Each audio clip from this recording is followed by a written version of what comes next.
அனைவருக்கும் வணக்கம். தலைக்கு தேய்க்க மூலிகை தேங்காய் எண்ணெய் காய்ச்சுவது எப்படி அப்படின்னு இன்றைக்கி சொல்ல போகிறேன். தேங்காய் எண்ணெய் 1 லிட்டர் எடுத்திருக்கேன். நல்லெண்ணெய் 100, விளக்கெண்ணெய் 50.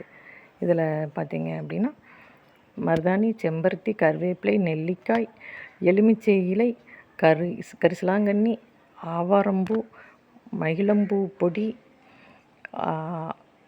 இவை அனைத்தையும் நல்லா பொடி பண்ணி அரைச்சி வச்சுருக்கேன். அதில் ஆலுவேரா எடுத்திருக்கேன், ரோஸ், பச்சை கற்பூரம். இப்போ பாருங்கள், எண்ணெயை நல்லா காய வச்சுட்டேன். அரைச்ச அந்த இலைகளை எல்லாம் அப்படியே ட்ரையாக அரைச்சி எண்ணெயில் போட்டிருக்கோம். எண்ணெய் நல்லா கொதித்து அப்படியே பொங்கி வருது. இப்போ ஆலுவேரா போடுறேன். இந்த ஆலுவேரா போட்டு பாருங்கள், ஆலுவேரா போட்டோன்னா நல்லா மேலே மிதந்துட்டு வரும். இதுதான் அந்த ஆலுவேரா போட்டதுக்கான பக்குவம். இப்போ இந்த மகிழம்பூ பொடி, ஆவாரம்பூ பொடி இதெல்லாம் அப்படியே ட்ரையாக அரைச்சிருக்கேன். போட்டு பன்னீர் ரோஸ் போட்டிருக்கோம். இறக்கும்போது பச்சை கற்பூரம் போட்டு நம்ம இறக்கிறோம். இது பார்த்திங்கன்னா நல்லா எப்படி முருகலாக வந்திருக்கு பார்த்திங்களா. இதுதான் அந்த பதம். நம்ம அரைச்ச விழுதுகள் அனைத்தும் நல்லா முறுமுறுன்னு வரணும். இறக்கும்போது இப்போ பச்சை கற்பூரம் போட்டிருக்கேன் பாருங்கள். இப்போது அப்படியே இறக்கி வச்சிடணும்.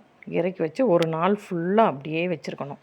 அந்த எண்ணெய் நல்லா ஆறி இந்த நம்ம போட்ட பொருள் எல்லாமே அதில் அப்படியே கரைஞ்சி வந்துடணும்.